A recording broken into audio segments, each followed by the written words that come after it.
Hello everyone, my name is Katerina Andrade and this is my debate assignment. I'm going to talk about structural failure and that the fault should be placed on only one of the professionals on the project. Let me start saying that the United States does not have any law that says the engineer is the responsible if a structural failure happens. What they do is they create a contract that is signed between the parties for the execution of a certain work, and in this contract they have all the rights and the obligations of each one being fixed.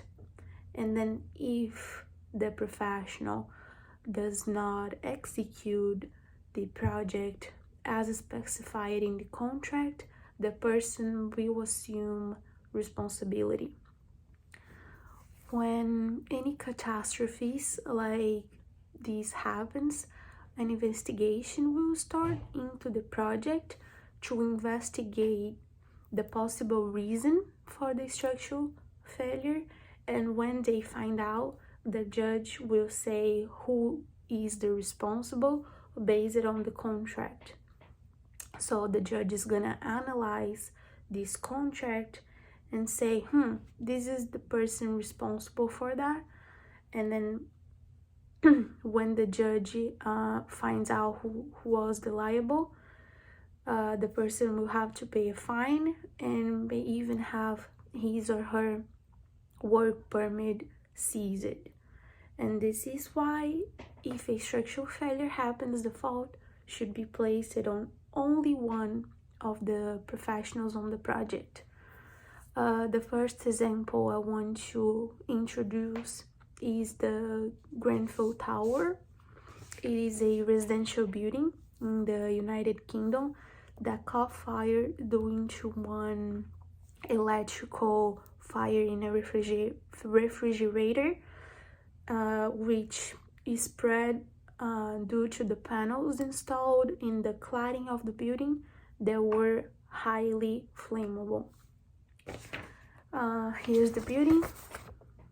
That's the building that caught fire, and the panels on this building contained polyethylene, which is a prohibited material to use in constructions that are higher than 40 feet above the ground, according to the International Building Code, which is also used here in the United States. And Arconic, which was the company who sold the material, is facing a lawsuit because they should not have sold this material for the construction, and also for making false and misleading statements when they did not specify this prohibition to shareholders. So they sold the material without saying that this material couldn't be used in this project, and this happened in 2017. However, when the responsibility for the structural failure rests with the engineer, the laws of negligence applies. I don't know if everyone knows, but negligence means acting with lack of care and prudence. And an example that I have here that the structural failure happened and was blamed on the engineer was the Yacht Regency Hotel in Kansas City, Missouri. This accident happened in July 17, 1981. It killed over 100 people and left more than 200 injured. And what happened was that the fourth floor walkway collapsed falling on top of the second floor walkway and eventually to the lounge below. And this structural failure happened due to a change in the original design of the walkways that was proposed by the fabricator and was mistakenly approved by the structural engineer. Here you have a picture. Here was the original design and here's the modified design. And then this change was the reason for the structural failure. The engineer was found guilty of gross negligence. The negligence laws applied in this case, and he had to pay a fine for that, and also he had his work permit seized because of that.